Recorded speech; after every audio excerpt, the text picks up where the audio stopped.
दलों के सदस्य थे, निर्दलीय सदस्य भी थे। शिक्षण संस्थाओं एवं कोचिंग संस्थानों के जनप्रतिनिधियों से प्राप्त सुझावों को अपनी रिपोर्ट में शामिल कर 2 संशोधन प्रस्ताव किए।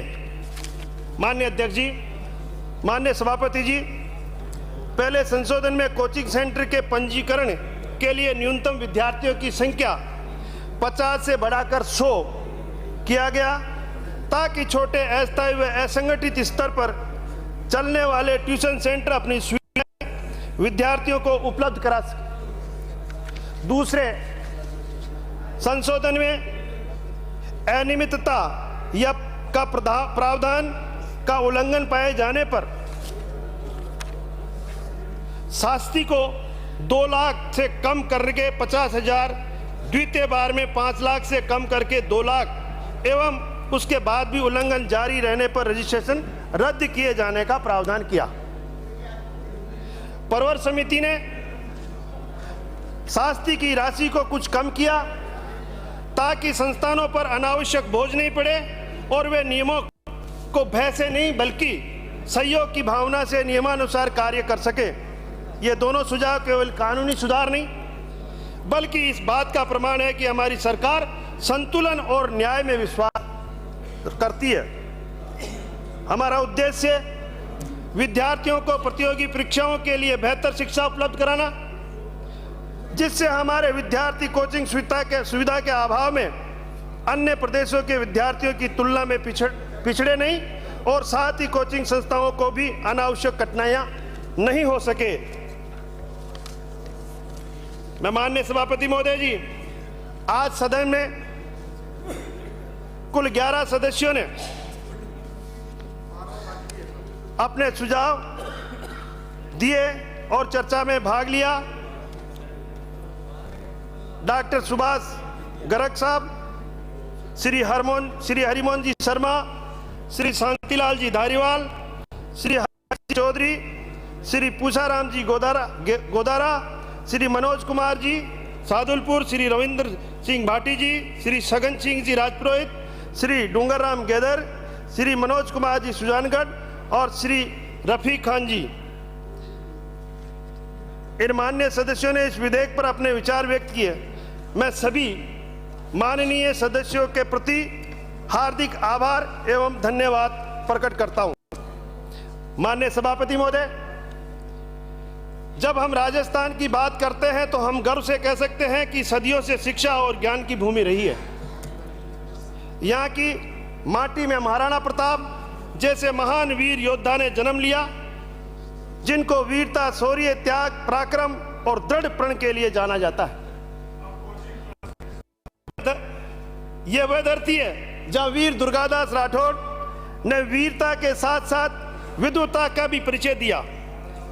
संत मीराबाई के ने भक्ति के साथ साथ काव्य और संगीत के अद्भुत परंपरा स्थापित की है।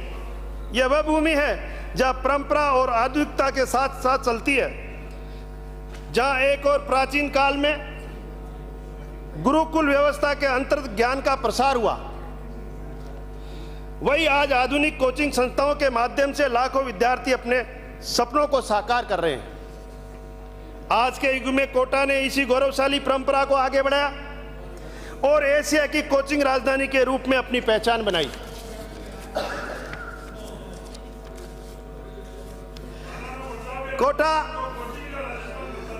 कोटा आज केवल एक शहर नहीं, ये लाखों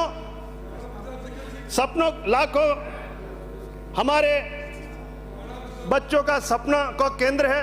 यहाँ IIT, JEE, नीट, UPSC व अन्य प्रतियोगी परीक्षाओं की तैयारी के लिए लाखों छात्र हर वर्ष आते हैं। यहाँ बिहार से, छपरा से लेकर केरल के कोची तक, असम से गुवाहाटी से लेकर गुजरात के सूरत तक पूरे भारत से विद्यार्थी आते हैं।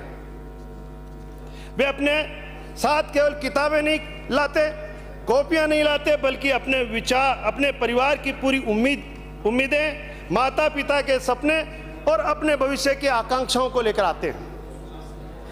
माननीय सभापति महोदय, इस कोचिंग उद्योग ने राजस्थान की अर्थव्यवस्था में भी एक अभूतपूर्व योगदान दिया है।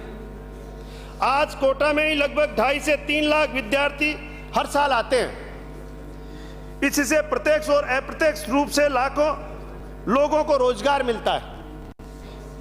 हॉस्टल चलाने वाले, मेस चलाने वाले, किराना दुकानदार, स्टेशनरी विक्रेता, ऑटो रिक्शा चालक, मकान मालिक और सब्जी विक्रेता से लेकर बड़े व्यवसाय तक सभी इस उद्योग में से लाभान्वित होते हैं। यह केवल शिक्षा का केंद्र नहीं बल्कि एक पूरी अर्थव्यवस्था का केंद्र भी बन गया। माननीय सभापति महोदय, इस चमक दमक के पीछे एक अंधेरा सच भी है जिसे हम नजरअंदाज नहीं कर सकते। पिछले 4 वर्षों में राज्य में कुल 88 कोचिंग विद्यार्थियों ने आत्महत्या की है। इसमें से केवल कोटा में 70 और सीकर में 14 और बाकी अन्य शहरों के थे। यह केवल आंकड़ा नहीं, यह हमारी सामूहिक विफलता का प्रमाण है। जब एक विद्यार्थी जिसने अपनी जिंदगी देखी ही नहीं, जीवन से इतना निराश हो जाता है कि मृत्यु को गले लगा लेता है, तो यह पूरे समाज के लिए श्रम की बात है। यही कारण है कि माननीय उच्च न्यायालय जयपुर ने डीबी सिविल रिट याचिका 99/2016 में स्वतः संज्ञान लेते हुए 25 जुलाई 2025 को इस मामले में सुनवाई की और कोचिंग संस्थानों पर नियंत्रण के लिए आवश्यक नियम बनाने के निर्देश दिए थे।